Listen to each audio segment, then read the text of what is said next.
देखिए, दुर्गा शक्ति नागपाल जी का इस केस से शायद कंपैरिजन करना गलत है। दुर्गा शक्ति नागपाल के बारे में हम सब जानते हैं कि उनके साथ अन्याय हुआ।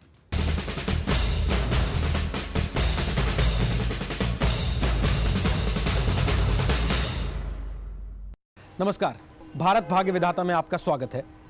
आज हमारे साथ हैं खास मेहमान, कांग्रेस पार्टी के प्रवक्ता और देश के जाने माने वकील अभिषेक मनु सिंघवी। स्वागत है अभिषेक आपका भारत भाग्य विधाता में। सबसे पहला सवाल तो आपसे पूछने का यही मन करता है कि आप कांग्रेस पार्टी के प्रवक्ता हैं और यूपीए की सरकार में हम देखते हैं इतने बड़े बड़े वकील मंत्री हैं, लेकिन आप मंत्री क्यों नहीं हैं? पहली बात तो आप ये सोच रहे हैं कि मैं बहुत दुखी हूँ, बहुत डिसअपॉइंटेड हूँ। ऐसी बात नहीं है, मेरे पास और बहुत काम है। और दूसरी बात, आपको अपॉइंटिंग अथॉरिटी से पूछना चाहिए। शायद मैं और कामों के लिए ज़्यादा काबिल माना जाता हूँ या मैं मंत्री बनने के योग्य नहीं हूँ, ये भी हो सकता है। लेकिन मैं इतना बता सकता हूँ कि मैं बहुत संतुष्ट हूँ। मतलब हम ये समझें, सरकार को लगता है कि आप सरकार के बजाय पार्टी की वकालत करें, वहाँ बेहतर है। जो काम मिलता है, दिया जाता है, उसको सच्चे कर्तव्य से और अच्छी तरीके से निष्ठा के साथ पूरा करना, ये होता है एक उद्देश्य। बाकी जब तक कोई ऐसी चीज़ नहीं होती है जो मेरे काबिलियत या मेरी रुचि के सामान्य हो या जो मेरे उसके साथ मेल खाती हो, तब तक उस काम करने में कोई मज़ा भी नहीं आता है। लेकिन एक गठबंधन की 2 सरकारें चलें, उसमें आप एक ऐसी पोजीशन में हो जहां से माना जाता है कि आप ही सरकार चला रहे हैं पार्टी में रहते हुए। उस परिस्थिति में आप सामने आकर सरकार में ना हो, पीछे से रहें, कभी आपको लगता नहीं कि अनदेखी हो रही है? नहीं, बिल्कुल नहीं। आपकी बिल्कुल निश्चित रूप से टेलीविज़न चैनल की एंकर्स की, जर्नलिस्ट की ये रोल है, धर्म है नारद मुनि बनने का। लेकिन नारद मुनि बनने से ये नहीं समझना चाहिए कि असंतुष्टि होती है, लेकिन बात नहीं है। पत्रकार से बड़े नारद तो वकील होते हैं। लेकिन एक सीरियस नोट पर, जुडिशल अपॉइंटमेंट कमीशन बिल को लेकर आपकी पार्टी की राय क्या है, और ख़ासकर कोलिजियम सिस्टम को लेकर जो बात आ रही है उस पर आपका टेक क्या है? जो ये प्रस्तावित बिल है, इसमें ज़रूर कुछ न कुछ सुधार हो सकता है। उस सुधार के लिए सभी निवेदन बुलाए जाएंगे, लेकिन ये निश्चित रूप से ढांचा बदलना आवश्यक है। इसलिए मैं स्वागत करता हूँ। ढांचा बदलना इसलिए आवश्यक भी है कि ये बहुत ही ज़्यादा छोटा, संकीर्ण एक क्लब बन गया है। इसमें जवाबदेही बहुत संकीर्ण है, नहीं के बराबर है। और जब तक इन मामलों में एक खुलापन और ट्रांसपेरेंसी नहीं आएगी, तब तक ये सही नहीं हो सकता है। प्रधानमंत्री ने खुद कहा, जब इस पिछले इलेक्शन से पहले, उन्होंने कहा कि हम जुडिशरी में बड़े रिफॉर्म्स लाने की कोशिश करेंगे। अब जबकि हम अगले चुनाव के दरवाजे पर खड़े हैं, एक सेशन आपके पास शीतकालीन सत्र बचा हुआ है, हम उसमें उम्मीद करें कुछ ऐसी बड़ी दस्तक कोशिश सरकार की तरफ से दिखाई देखिए, देगी? प्रयत्न किया जाएगा। अगर शीतकालीन सत्र जिस प्रकार से पिछला सत्र चला था वैसा चला तो मुझे उम्मीद है, आशावान हूँ मैं पूरी तरह से, और शायद हो जाएगा। अगर उसके पहले 1.5 साल वाले जो सत्र निकले हैं वैसा हुआ तो कुछ भी नहीं हो पाएगा। लेकिन मैं एक चीज़ और से मानता हूँ कि इसको जब करें तो हमको जल्दबाजी भी नहीं करना चाहिए। हमको ये देख के करना चाहिए कि ये संवैधानिक संशोधन हो। बीजेपी का कहना है कि इसको देना चाहिए स्टैंडिंग कमेटी को, आप क्या कहते हैं? स्टैंडिंग कमेटी को दे सकते हैं, मैं इसके विरुद्ध नहीं करूँगा सैद्धांतिक रूप से, क्योंकि महत्वपूर्ण बिल है। इसमें सभी इनपुट्स आने चाहिए और जितने व्यापक होंगे इनपुट्स उतना अच्छा रहेगा। लेकिन अगर आपका उद्देश्य सिर्फ ये है कि इसको किसी न किसी बहाने लंबा किया जाए, डिले किया जाए, विलम्ब किया जाए, ना आए, तो वो गलत है। अगर आप सकारात्मक रूप से किसी के इनपुट लेना चाहते हैं स्टैंडिंग कमेटी, ज़रूर लीजिए। लेकिन आम आदमी की जब बात आती है, न्यायिक सुधार के बारे में वो सुनता है, तो उसके दिमाग में केवल एक ही चीज़ आती है कि क्या मुझे इंसाफ मिलने का जो सिस्टम है वो थोड़ा सीधा होगा, सरल होगा, मैं अदालत में जाऊंगा तो कहीं मैं बरसों बरस चक्करों में तो नहीं पड़ जाऊंगा। आज भी 2013 मार्च तक के आंकड़े हम देख रहे हैं तो 3 करोड़ तक ऐसे मामले हैं जो लटके हुए पड़े हैं। ये एज अ लॉयर या एज अ पॉलिसी मेकर, क्या आपके पास कुछ ऐसे सुझाव? ये बहुत अत्यंत दुर्भाग्य की बात है। मैं इस विषय पे लगभग 30 साल से लिख रहा हूँ। पहली चीज़ है कि हमारे देश में 11 औसतन 1 मिलियन यानी 10 लाख लोगों के बीच में जज हैं। आम इकोनॉमीज़ जो कि पूरी विकसित न भी हैं, उनके लिए भी, या विकसित हैं, न्यूनतम 50 प्रति 10 लाख एक अच्छा रेशो माना गया है। तो हम जब 11 या 12 या 13 हो गया फिगर शायद, तो आपके पास अस्पताल ज़्यादा होंगे, डॉक्टर नहीं होंगे, तो कैसे मरीज़ों का इलाज होगा? हमारे पास जजेस इस पूरे देश में, हाई कोर्ट के, आप विश्वास कर सकते हैं 900 हैं। सब पूरे हाई कोर्ट्स मिला के 130-140 मिलियन की पॉपुलेशन के लिए, बिलियन की पॉपुलेशन के लिए। अच्छा, दूसरा जो हैं 16,000 हैं लोअर जुडिशरी के, 800-900 हैं हाई कोर्ट पे, 31 हैं सुप्रीम कोर्ट में। अगर आप उच्चतम न्यायालय को छोड़ दें तो उच्च न्यायालय और लोअर कोर्ट्स में लगभग 25 से 33% स्थान जो अलाउड हैं, जो सैंक्शनड स्थान हैं, वो रिक्त हैं। उनमें सेवानिवृत्त होने के बाद नया अपॉइंटमेंट नहीं होता किसी भी समय। 25% कम से कम, और कई बार 33% खाली होते हैं। तो आप कैसे एरियर्स डिस्पोज ऑफ कर सकते हैं? तीसरा, फास्ट ट्रैक कोर्ट्स जो हैं हमारे, उनको कम से कम 3 गुना कर देना चाहिए। चौथा, कुछ प्रदेशों में इवनिंग कोर्ट, नाइट कोर्ट नहीं कहना चाहिए, इवनिंग कोर्ट शुरू हुए थे। अब वो पूरी तरह से व्यापक रूप से उन प्रदेशों में भी नहीं चलाए गए, लेकिन बाकी भारत के 3/4 हिस्सों के प्रदेशों में इवनिंग कोर्ट्स है ही नहीं। आप अगर इस प्रॉब्लम को इतने अच्छे से आप जानते हैं, समझते हैं, निश्चित तौर पर आपने सही प्लेटफॉर्म पर इस बात को एक बार नहीं कई बार उठाया भी होगा। कमी किसकी है, किसकी वजह से आज हम इस स्थिति में आए हुए हैं? निश्चित रूप से एक कंसिस्टेंट एक विल की है कि हमने कंसिस्टेंट रूप से 5 साल तक वो विल नहीं दिखाई, लेकिन साथ साथ हमारे कई सारे ऐसे अधिकार क्षेत्र के झगड़े उठ जाते हैं। उदाहरण के तौर पे केंद्र और प्रदेश के बीच में अब ग्राम न्यायालय बनाए गए, अच्छी चीज़ थी कि जो सबसे न्यूनतम स्तर के जो साधारण केस होते हैं वो लाखों की तादाद में ख़त्म हो जाएं। उसमें बहुत सालों तक झगड़ा चला कि केंद्र सरकार इतने रुपए देगी, लेकिन जो बैलेंस मैचिंग फ़ंड देना है प्रदेश सरकार को, फंड हमारे पास ही नहीं। उससे 2 वर्ष तक विलम्ब हो गया शुरू करने में। तो ये हमारे झगड़े जो हैं आपसी, कई जो प्रदेश सरकारों को चीज़ करनी होती वो करते नहीं, कहते हमारे अधिकार क्षेत्र में आप इनक्रोच कर रहे हैं। मैं समझता हूँ कि अगर हम बस ये 10 पॉइंट का न्यूनतम प्रोग्राम बना के सामूहिक रूप से 10-12 साल के लिए करें तो फ़र्क पड़ने लगेगा। सबसे बड़ी लड़ाई आज की तारीख में जो मानी जा रही है वो नरेंद्र मोदी वर्सेस राहुल गांधी, जो 2014 का चुनाव है उसके लिए मानी जा रही है। और एक बड़ा साधारण सा परसेप्शन ये बन रहा है कि कम से कम पहली रेस में जो है वो नरेंद्र मोदी आगे दिखाई दे रहे हैं राहुल गांधी से। क्या आपको ऐसा लगता है? ये एक पूरी लॉबी काम कर रही है एक इक्वेशन हवा बनाने के लिए। कुछ लोगों को ये सूट करता है क्योंकि वो अभी अभी प्रदेश से निकले हैं, वो चाहते हैं कि अखिल भारतीय छवि बने, तो ये जानबूझकर मीडिया में फेंका जाता है कि इक्वेशन A वर्सेस B, राष्ट्रपति का एक चुनाव हो रहा है। हम इसको नहीं मानते, पहली बात। दूसरी बात, अपनी पीठ पे थपथपी करने के लिए आपने 50 सर्वे करवा लिए, 10 सर्वे करवा लिए और कह दिया कि साहब सबसे आगे हम हैं। तो अगर इस प्रकार से चुनाव जीते जाते तो मैं समझता बड़ा आसान है चुनाव के क्षेत्र में आके जीतना। तो क्या कांग्रेस वाकई नहीं मानती कि नरेंद्र मोदी और राहुल गांधी का मुकाबला है?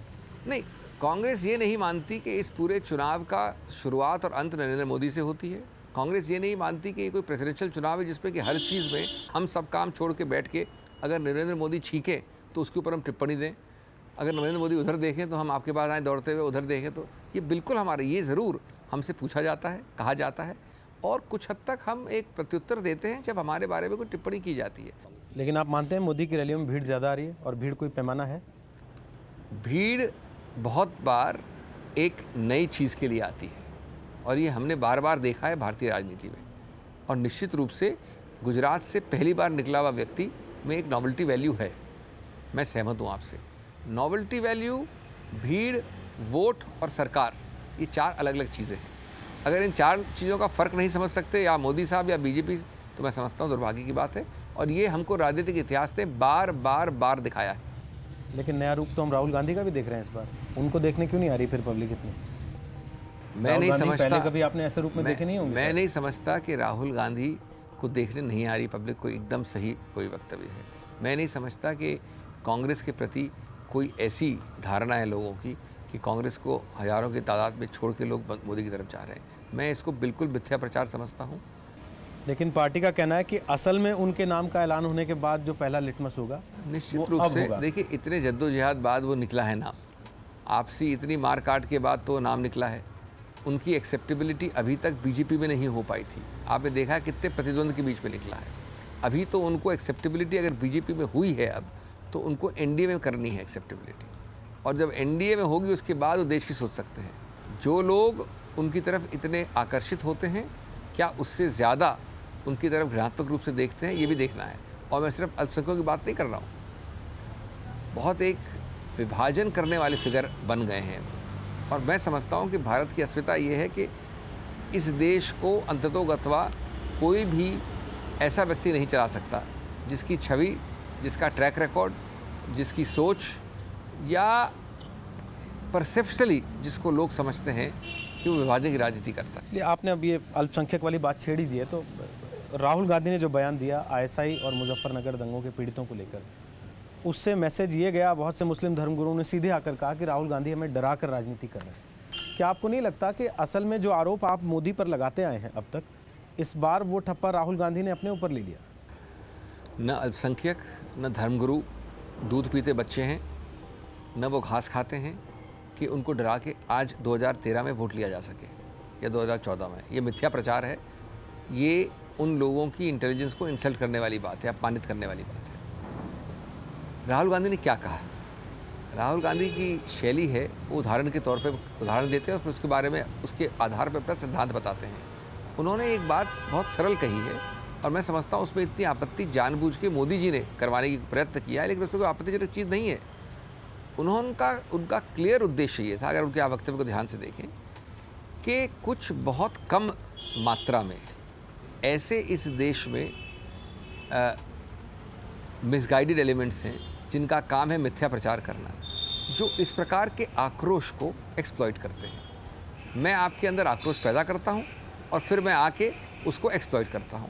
तो ऐसे अगर तत्व हैं तो निश्चित रूप से जिन लोगों ने आक्रोश पैदा किया है वो भी जिम्मेवार हैं ऐसे तत्वों को प्रोत्साहित करने के लिए। ये उनका मतलब था। और हम जानते हैं आखिर जो बयान रिकॉर्ड हुए हैं बाबरी के 92 के बाद और उसके बाद कई घटनाओं के बाद, उन बयानों में आया है कि कुछ मिसगाइड, और ये सौभाग्य की बात है कि भारत में बहुत ऐसे कम लोग हैं लेकिन जिनमें कोई आक्रोश पैदा किया गया है या मिथ्या प्रचार से उनका मन फिर गया है, वो आगे आते हैं। ये जस्टिफिकेशन नहीं है, ये उनको माफ़ करने वाली बात नहीं है, लेकिन ये सच्चाई है। तो जिन लोगों ने वो आक्रोश पैदा किया है उनकी भी जवाबदेही होनी चाहिए कि नहीं? लेकिन एक आरोप ये भी है कि कांग्रेस ने तो अपने अंदर अपने गठबंधन में एक्सेप्टेबिलिटी टेस्ट किया ही नहीं, क्योंकि उन्होंने ओपनली आकर कभी कहा ही नहीं कि राहुल गांधी हमारा चेहरा है चुनाव के लिए, राहुल गांधी हमारे प्रधानमंत्री होंगे अगर हम चुनाव जीतते हैं तो। देखिए, जब आदमी या कोई परिवार का मेंबर या पूरा परिवार के कई मेंबरान बार बार चुनावित होते हैं तो डायनेस्टी की बात नहीं रहती।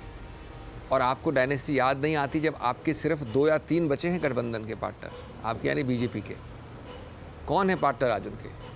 मुख्य पार्टनर कौन बचे एनडीए में, बताइए मुझे आप? बादल साहब। वहाँ आपको दिखती नहीं डायनेस्टी। सबसे दूसरा बड़ा समर्थन करने वाला कौन बचा है? शिवसेना। वहाँ आपको डायनेस्टी नहीं दिखती। तीसरे थे पहले एनडीए में, अब तो जाएंगे नहीं कभी, वो कह रहे हैं, घोषणा कर रहे हैं, अब्दुल्ला साहब का एनसी। वहाँ डायनेस्टी नहीं दिखती। वहाँ तो सब लोग बार बार चुनावित होते हैं, आप कहते हैं कि चुनावित हो रहे हैं। अरे अगर गांधी परिवार के 3-4 लोग चुनावित हो रहे हैं अखिल भारतीय स्तर पे, तो आपको डायनेस्टी कैसे दिख रही है? एक बात। दूसरी बात, जहाँ आप इसको कह सकते हैं कि हम तो बिना सोचे समझे जिस प्रकार से प्रतिद्वंद के अंतर और झगड़े के अंदर मोदी साहब का एक कोरोनेशन हुआ, अभिषेक हुआ, उस प्रकार से हमने तो नहीं किया अभिषेक राहुल गांधी जी का। इसीलिए नहीं किया शायद कि टूट ना हो जाए, कि अपना गठबंधन ना बिखर जाए। देखिए, कांग्रेस में कम से कम इन मामलों में बीजेपी से 1000 गुना कम टूट देखी होगी आप। हमारे पास इस प्रकार से खुले कैमराओं के सामने झगड़े नहीं होते पदों के आधार पे, क्योंकि आम तौर पे इनको पहले नीतियों के आधार पे देखा जाता है। हाँ, मैं ये कह सकता हूँ कि कांग्रेस चुनावित होने के बाद पूरी एक भावना नीचे से लेकर ऊपर तक है कि राहुल गांधी संभालें इसको। लेकिन हमारे लिए आवश्यक नहीं कि हम बैठ के पहले से नीतियों की बात बंद कर दें, चुनाव में अभियान बंद कर दें, हमने जो मनरेगा या फूड सिक्योरिटी की वो बंद कर दें और आपस में बैठ के इस बात की झगड़ा करते रहे, बैठ के या सोचते रहे या बातचीत करते रहे, देखते रहे कि हमको उनका राज्याभिषेक करना है, हम तो सिर्फ राहुल गांधी का अभिषेक कर रहे हैं। ये किस प्रकार की राजनीति होगी? कांग्रेस पार्टी के प्रवक्ता अभिषेक मनु सिंघवी के साथ आप देख रहे हैं खास बातचीत भारत भाग्य विधाता में। हम लौट रहे हैं एक छोटे से ब्रेक के बाद। लोकपाल वाली आम आदमी पार्टी वाली स्वतंत्रता न देने के बाद सीबीआई का ये हाल है, तो आम आदमी वाले सिद्धांत पे स्वतंत्रता देने के बाद क्या हाल होगा सीबीआई का?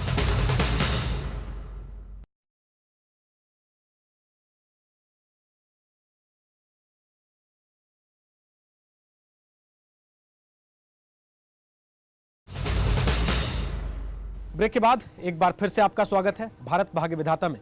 आज हमारे साथ हैं कांग्रेस पार्टी के प्रवक्ता अभिषेक मनु सिंघवी। हर मंच पर right to education, right to food security, MNREGA, इन सब का जिक्र आता है, लेकिन सुरक्षा के अधिकार की कोई बात ही नहीं है। सुरक्षा से अगर आपका मतलब आंतरिक सुरक्षा, सिक्योरिटी, सेफ्टी की बात है, जो मैं समझ रहा हूँ वही मतलब है आपका इससे, तो ये तो सबसे महत्वपूर्ण चीज़ है।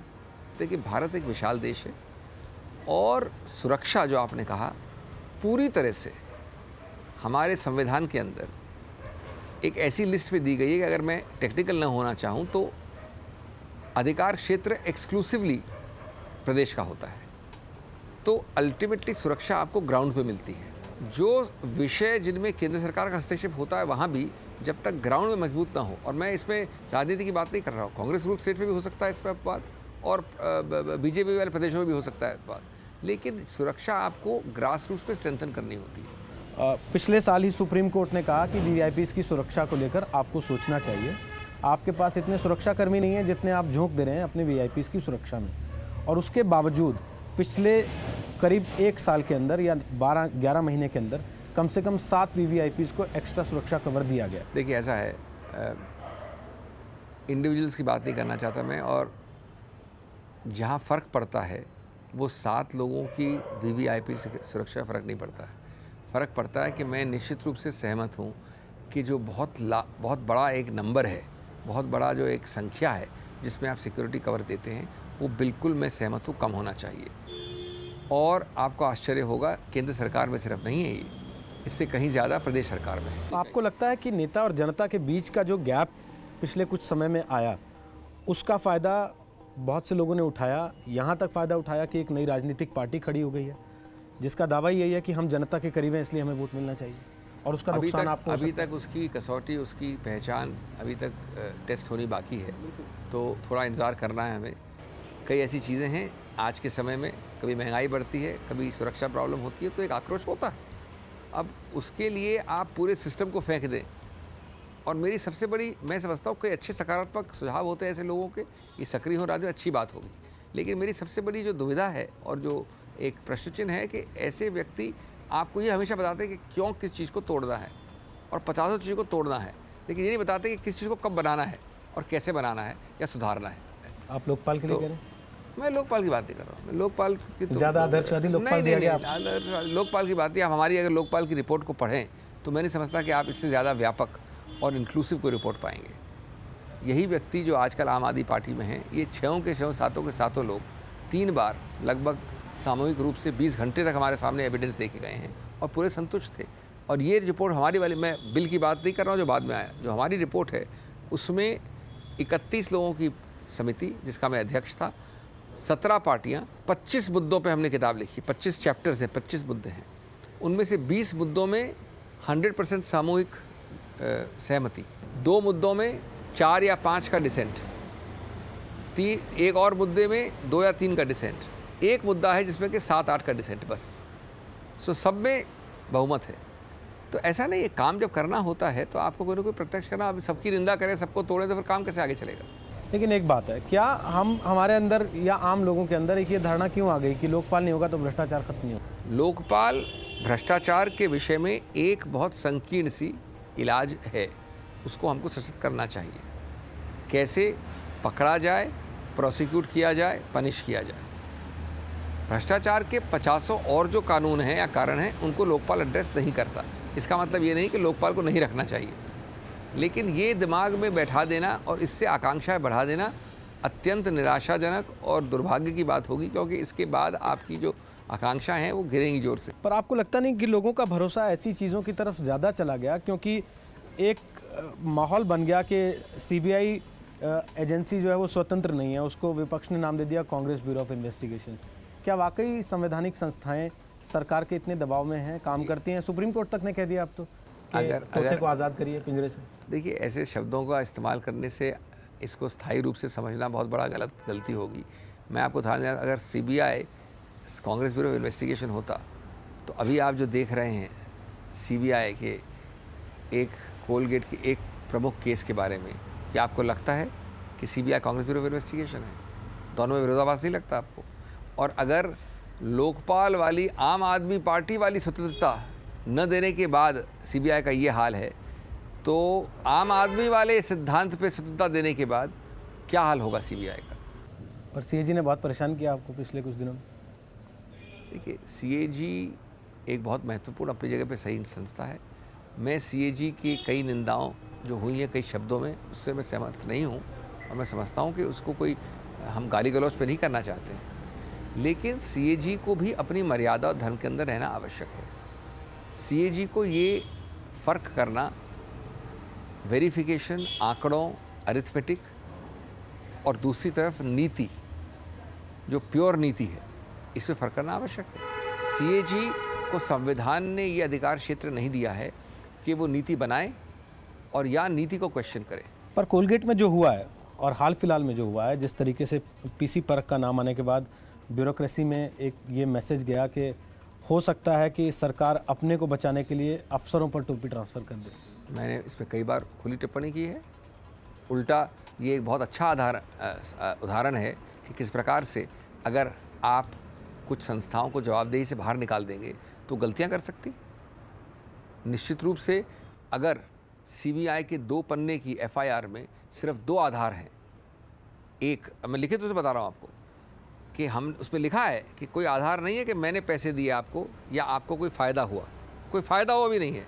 2 आधार हैं, एक कि मैं 2 बार आया मिलने, एक बार प्रधानमंत्री से, एक बार पारेख साहब से। दूसरा आधार कि जो पहले निर्णय लिया था स्क्रीनिंग कमेटी उसको बदला गया। तो अगर आपसे मिलने के बाद और अगर ओपनली खुले रूप से फाइल पे नोट करने के बाद कि इन्होंने जो बताया इस पे तथ्य हैं और जनहित इस बात से सर्व होता है कि एक व्यक्ति को 90% दिया जाए तो उनको 10% साथ सम्मिलित किया जाए, अगर किसी के कंधे इतने चौड़े हैं जो कि नोट कर सके, तो मैं समझता हूँ उसके आधार पे आप उसको डिबेट कर सकते हैं, गलत कह सकते हैं, लेकिन क्रिमिनलिटी बिल्कुल नहीं बनती है। और क्रिमिनलिटी बनाई जाएगी तो सीबीआई भी गलत है और जो लोग इसके आधार पर आरोप करते हैं वो भी गलत है। और मैं समझता हूँ कि ऐसे आउटस्टैंडिंग अफसर जो हैं, पारेख साहब के